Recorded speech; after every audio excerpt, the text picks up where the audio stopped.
Hello， 大家好，有冇試過呢種情況啊？朝早起身千叮萬囑啊，叫個仔一定要帶齊功課，結果翻到屋企咧，佢好天真咁話：哎呀，我唔記得咗啊！又或者咧，明明講好晒要執書包，轉個頭咧，佢喺度玩緊 Lego， 完全唔記得咗自己要做啲乜嘢。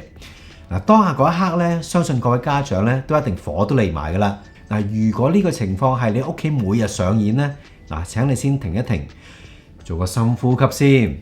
其實你個小朋友咧未必係故意同你作對嘅，佢亦都唔係咧唔想聽你講，只係呢啲行為背後咧，其實咧反映得到佢天生大腦啊運作出現咗一啲嘅問題啫。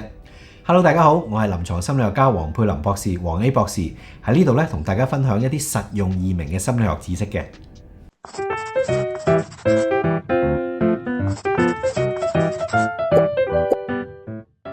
ADHD 嘅小朋友好多時都冇記性嘅喎，咁咧我哋可以用一個好簡單嘅概念去理解咗點解佢冇記性啦。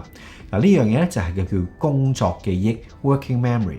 嗱，你可以想像一下，每個小朋友咧個腦裡面咧都好似有塊小白板仔咁樣嘅，咁咧好似我哋咧個電腦裏邊嘅 RAM 啦。一般嘅小朋友咧塊白板咧就比較大啲嘅，同時咧可以寫一啲唔同嘅嘢嘅。執書包啊、帶水壺啊、着鞋啊，有幾樣嘢，就算分咗心咧，佢都會記得咧，翻轉頭望一望塊白板，記得翻嗰啲嘢嘅。但係有 ADHD 嘅小朋友咧，佢哋塊白板仔咧就比較細啲啦。嗱，當你咧講完第3個指令嗰陣時咧，第1個指令咧已經係被抹走咗啦。好似有隻蚊飛過啊，或者有件玩具吸引咗佢嗰陣時咧，嗰塊白板嗰啲字咧，簡直係1秒鐘就消失咗啊！所以咧，佢話我唔記得，佢真係唔記得㗎，因為咧嗰個資料咧根本就冇入到個腦度，或者已經係俾其他嘅資料都覆蓋咗啦。明白呢一點咧，你就會發覺其實唔係佢唔聽話啊，而係佢個腦咧個暫存區個 RAM 咧真係空間不足啊。嗱，既然知道呢塊白板咁細咧，我哋作為家長咧就要幫佢手啦。俾一啲外掛嘅工具，揾啲外力咧俾佢用下。嗱，以下呢4招咧就你可以試下啦。第一招，視覺提示，睇得到嘅任務。ADHD 嘅大腦咧個邏輯係 out of sight, out of mind， 見唔到就代表唔喺度噶啦。既然咧佢記唔住咧，就唔好用口講咯，因為轉頭咧就會消失得無影無蹤噶啦。我哋試下咧。將個課本放喺個門口最顯眼嗰個櫃度，或者咧將對運動鞋咧放喺個書包隔離，將變成一啲嘅視覺連結，佢要記得嘅嘢咧係睇得到嘅，令到佢未出門口嗰陣時咧就見到啊佢要帶嘅嘢，咁就唔會唔記得啦。第二招咧就係將任務咧變成一個儀式，好似自動波咁樣。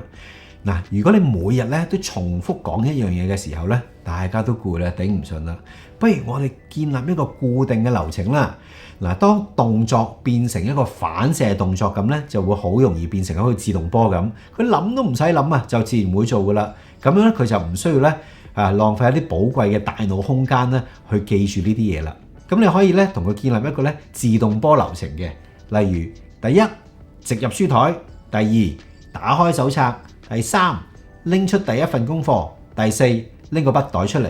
嗱，記住成個流程咧，你唔好問佢想唔想做，亦都唔需要等佢去諗咧做乜嘢先嘅，你就直接俾個指令佢。嗱，當呢啲動作咧變成一啲 muscle memory 肌肉記憶嘅時候咧，咁我哋就可以咧好似當係食飯拎筷子咁樣，或者你去到地鐵嗰度攞個八達通出嚟，佢個腦咧根本就唔需要咧耗盡能量咧去諗點樣開始噶啦。嗱，當啟動嘅門檻咧低到好低嗰陣時咧，個小朋友咧就唔會覺得咧做功課呢個活動咧係一件咁艱難嘅事啦。第3招咧就係故仔串聯法啦。嗱，ADHD 個腦咧最怕呢一啲沉悶嘅清單嘅，但係最中意咧聽下一啲奇怪啊搞笑嘅故仔嘅。如果咧你要佢帶3樣嘢啦，譬如話係書、水樽、外套咁啦，嗱，你可以咧一齊同佢咧作一個好奇怪荒誕嘅故仔嘅，好似話嗱，本書裡面咧住咗隻青蛙，隻青蛙就好口渴，要飲咧個水樽裡面啲水嘅，飲完之後佢覺得好凍，所以咧就要帶翻件褸啦。嗱，呢個故仔咧係咪夠晒搞笑啊？佢個腦咧反而會記住呢啲嘅畫面嘅，一環扣一環，自然咧就唔會漏帶嘢噶啦。第四招啦，做佢嘅 partner 唔係要做獄卒喎。嗱，呢個係好重要嘅喎。當佢又唔記得帶嘢嘅時候呢，或者唔記得嘢嘅時候呢，唔好即刻鬧啊！我哋試下換個語氣先。咦，睇嚟呢個佬呢，又好似同我哋玩捉伊人喎。我哋諗下點樣呢，可以將佢呢啲嘢捉翻出嚟先。咁你將個問題呢變成呢，我哋啊一齊去解決嘅事呢，並唔係話我去罰你。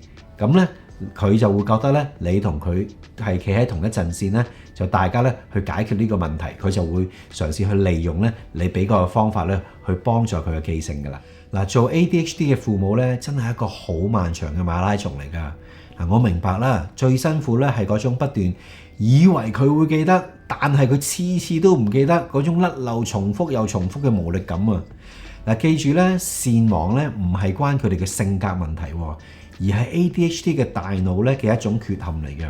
佢哋咧其實都唔想咁嘅。作為家長咧，我哋試下做佢嘅導航系統 GPS， 做佢一個嚮導，同佢一齊咧試下以上嘅方法，幫助咧佢改善佢日常嘅記憶力嘅。多謝大家收睇，請 Like、Share 同訂閱我哋嘅 Social Media 同 YouTube，下次再見，拜拜。